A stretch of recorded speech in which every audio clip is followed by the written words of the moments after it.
Well, hello everyone. I just finished a fantastic lesson with the one and only Fluency MC, Jason Levine. We had a fantastic time talking about meeting native speakers online. So we were going over a lot more things in detail about the guide I released recently that is now available for free for everyone to download at EnglishAnyone.com. I will put the link right here so you can get that. Just click right on that link and it will take you to EnglishAnyone.com, and you can download that important audio guide along with the PDF that will teach you all about how to think and how to get out and meet native speakers. So we just finished that. We were preparing for that for about 1 month. It was really a lot of fun. We had a lot of great students, a lot of great questions. But one question in particular, I wanted to come back and create this special video to talk about that, because I think it's a really important issue that came up, and we'll get into it right now. So I answered a whole bunch of questions from students and talked about a lot of things, but first, before I get into that, I want to kind of explain what I did for leading up to this lesson and why it's such an important thing and such a valuable thing, this guide that I've created for everyone. So a few months ago, I began thinking, okay, what do students really need? What are the questions I keep getting from students over and over again? And one of them was, how do I get out and actually meet native speakers? Because again, you can learn a lot of the words and phrases and things like that for the language, but unless you actually get out and really start working with people, speaking the language and practicing, you're not going to become a fantastic speaker. So I thought a lot about that, and I asked a few questions of students. I had a survey, so I actually produced a video with Jason maybe it was a few weeks ago actually, maybe even longer than that, but we were asking questions of students and trying to figure out really what, kind of getting to the bottom of what students needed to know for that. So the first thing I was asking was, what are the real frustrations that people have? That was kind of the biggest thing I really wanted to find out from students. And it seemed like a lot of people were worried about, not only getting out and finding people to practice with, but once they get into conversations, a big problem that students were having was, what do I do when I have to respond in a conversation? So people are really quite good at getting out and reading and writing and then asking questions. And so this means, being able to control a situation. But the tricky thing is when you get people that are answering questions and then asking them back. So that's kind of a tricky thing. We were talking about that. So after getting a lot of questions from students, I decided to make this guide. And so I created the guide, which is available. Again, you can click on the link right here to get that. But also we had the lesson, so I really wanted to talk about more things in that. But in the lesson, one of the interesting questions that I got from students was in describing my situation and how I learned Japanese. So I really want to talk in detail about that right now, because I think it's really important for students to understand where I'm coming from as a teacher and why I know what I'm talking about, because I've gone through the same steps of struggling and having to deal with those problems, and I'm still learning. I still make mistakes when I'm speaking Japanese, and so I still have to go through those problems that everybody else experiences. The difference is in something that I talked about in the video today, and that's also in the guide, which is having a really specific, strong goal that will pull you past the mistakes and all of the hard times that you will experience as you're learning to get fluent. If you do not have a very strong goal over here, all of the little errors and mistakes that you encounter, you're going to kind of fall victim to those. You're going to accept defeat and give up. So don't say something like, I want to become fluent, or I want a job, or some other kind of general goal like this. You really have to pick something specific and then really focus on that thing. So that way, when you're actually working and practicing, you will, number one, find lots of great ways to figure that out. Number two, you will find other people that are helping you. And number three, you will be able to deal with all of the problems in stride. We say in English to deal with something in stride. And all this means is that you're able to relax and go through it just like you're sailing through some rough seas outside. So you'll be able to do those things calmly. Now, one of the things I talked about, in addition to having this really strong goal, so for myself, I wanted to learn Japanese gardening, but the even bigger goal, and a thing I'd like to do in the future, is opening traditional Japanese hotels in other countries. So I'm really excited to do that, but I go out and I start talking with people about that, and they get excited and they start talking, and it helps me improve my Japanese. So again, it's a very clear, obvious example of a very specific goal that I have, something I'd like to do in the future, and I can envision it in my head. I can see it, and it's really powerful for me. So when I think about what I want to do in the future, I get excited about that, and I want to tell people, and it helps kind of pull me to the goal where it is I want to go. So the other thing that kind of came up in the lesson that I had today with Jason was, well, if people are saying, I guess Drew he can learn Japanese, he can get out and speak with people because, well, he lives in Japan. I guess I can't do that because I don't live in a foreign country, or I don't live in an English-speaking country. So I really wanted to talk about that in this video. That's what this video is all about. So I'll go through right now how it is I kind of came to improve my Japanese and how I'm able to speak Japanese fluently now, even though I still make a few mistakes. So I've kind of told my story before, and you can see it on my website as well, about how I learned to get fluent and, kind of beginning the traditional way that most people do, where they're learning through textbooks and they're trying to read one thing, but then when you get into the real life situation, everything is different. Things are faster, words are different, pronunciations are totally the opposite, or whatever you think they should be, and you're trying to kind of force your way of looking at the world. And a lot of people even mail me and they ask me questions online, and they say, well, why is it that they can understand me now and I have really clear pronunciation, but when people get into a regular conversation, they really can't understand what people are saying? And that's because right now I'm speaking more clearly intentionally. I don't speak this way normally. My pronunciation is usually pretty clear, but I'm much faster, using much more slang in conversation. So right now I'm intentionally trying to be more understood so that you can actually, figure out what I'm saying here. The important thing is that when I was learning to study, I began the same way most people do, kind of trying to go to classes, and I decided to not do those anymore because I couldn't understand the teacher and I thought it was boring and it was a waste of my time. So I began thinking like, okay, what is it I'm really after? I want to become a fantastic speaker. I don't really care so much about learning the names of a grammar point. I want to actually use the language. So in thinking about that, I started kind of creating these fluency missions. I've talked to a lot of people about a local grocery store I went to, and I've done a lot of different things like that, but one in particular is asking people, where is this? I would ask people the same question over and over again. So the nice thing about this technique, and this is one of the things I recommend for Master English Conversation learners, whether you're online or in person, is you find something where you can control the outcome of it. So again, it eliminates that fear of feeling nervous because you don't know what somebody else will say to you. So you can ask, where is this? And they just tell you where it is. And even if you don't understand everything, you have a pretty general idea of what the people are talking about.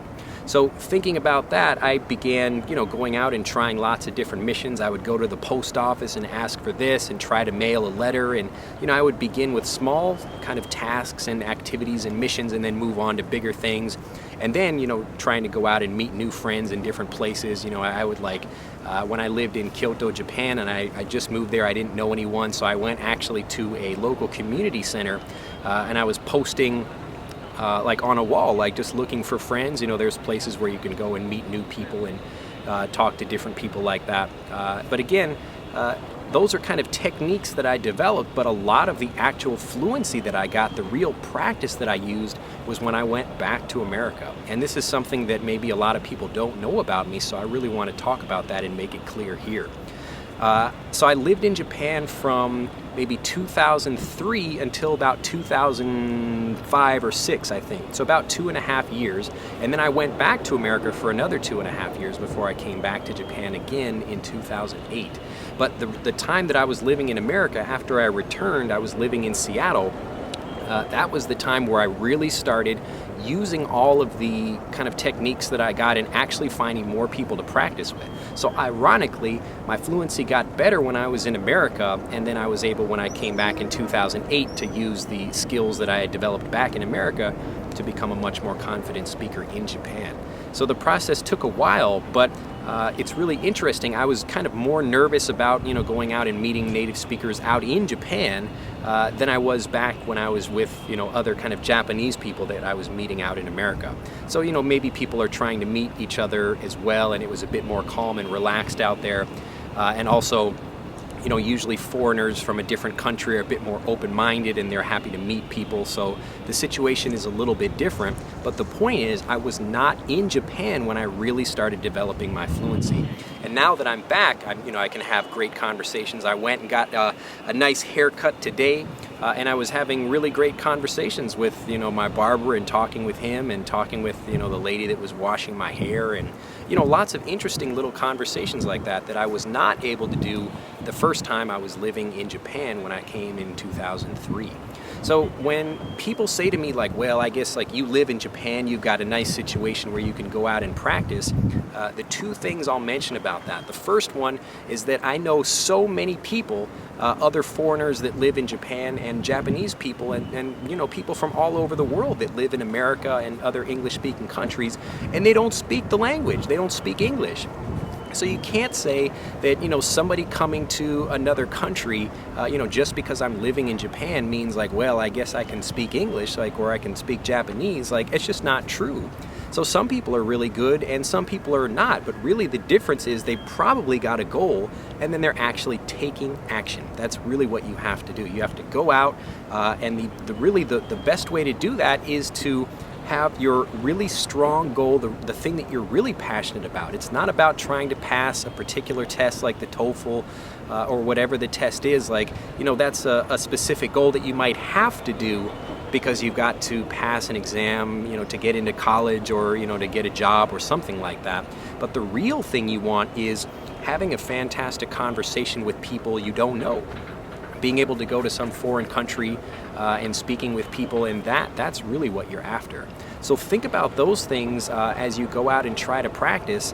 And then the second thing that's really important to remember about that is I kind of decided what I wanted. So again, you've got the goal that you have for wanting to practice that's bigger than taking a test. But in my mind, I knew that it depended on me. So it had nothing to do with where I was living. It was all like the kind of person I was and the kind of goals I had. So whenever people tell me, or they kind of give me the excuse like, well, you live in Japan so you can do that, I guess I don't live in an English-speaking country so I can't get fluent in English, I say that's garbage. No. Do not believe that. That is a limiting belief. That is it's just an idea that you have that's not true, because I guarantee you there are always other people in your country, maybe even in your city or town right now, that can speak great English and they've never been to a foreign country before. So what's the difference? It's all in how they think. And it begins with having a really fantastic goal. So anybody, you can always ask me more questions. I look forward to kind of talking down in the comments below this video and learning more about people. But to help you think about that, just like I do for my Master English Conversation subscribers, my members, every month, I give them a special mission homework assignment to go out and practice. So that to kind of change the way they think or to practice a specific ability. Like this month, we've got going out and meeting people through YouTube. It's a really fantastic thing. Next month, students will be practicing a really cool technique I use to practice their listening. So a lot of students that really want to go out, it's a very simple, but it's a fantastic technique to help people become much better listeners and understanders of lots of different kinds of English. So the thing I want you to do today is really imagine your goal. I know this is not the sexiest, most entertaining thing. It's not like learning some new cool word or phrase in the language, but like I tell all of my students, if you don't master the basics and if you don't have a fantastic, really strong goal that will pull you to where you want to go, you're wasting your time. You're not going to become a great speaker, and you will not have something really that you're looking forward to that will pull you through the mistakes. So again, think about your goal. Your special mission homework assignment for today is to really sit down, just kind of in a quiet place, and think about what your interests are, and then think about what it is you're actually trying to get with your English. Be very specific, write it down, and then anytime you make a mistake or you're worried about your English, think about the power of that goal. So decide what you want and focus on that. And if you focus on the thing you want and not the thing you don't want, and just to make sure that's clear, your mind, it doesn't understand the difference between a good thing and a bad thing. That's an idea that you decide after the fact. So if you think something is good or something is bad, your brain doesn't care about that. Your brain only understands focus. So just like water moving downhill, water won't move uphill. It doesn't matter if it's good or bad, water just moves down. So if you can give water a better place to go, you can focus the energy better, then you can focus on the thing you want. So don't focus on the mistake, focus on the fantastic thing you'll get when you finally become fluent. That's what I did, and even when I lived in America or in Japan, it didn't matter. It's the same goal that's pulling me along now. If you have any questions about this, feel free to let me know, but do post in the comment down below. What is your goal? Like, don't just write one sentence that says, I want to become a fluent speaker, because it won't help you. I really want you to take time, maybe like 10 sentences, a whole paragraph. I want you to comment, make a really big comment. It can be like, take up all the space that you can use for YouTube. It's like, I don't know, 250 characters or something like that you can write down in the comments below.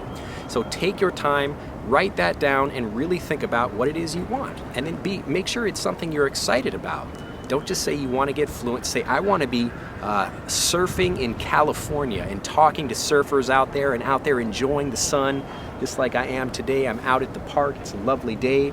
But, anything like that, all the things that you get to enjoy, I'll kind of move the camera around so you can see where I'm at right now. I'm in Nagasaki, and I'm at one of my favorite parks. We'll pan the camera around here and you can see we've got the lovely ocean.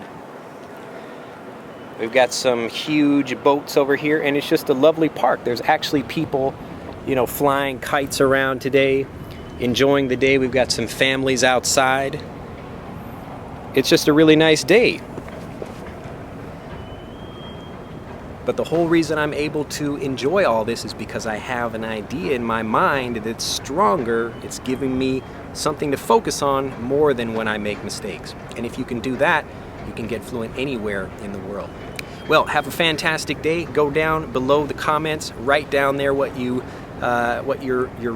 fantastic goal is, something really specific, and be sure to right here, click and download the free guide that I've created for you, both the audio version and the PDF, so that you can learn lots of great techniques for going out and meeting native speakers. It will help you with everything, how to think, where to meet people, specific things to say. It's all included in the free guide. Have an excellent day, and I will see you next time. Bye-bye.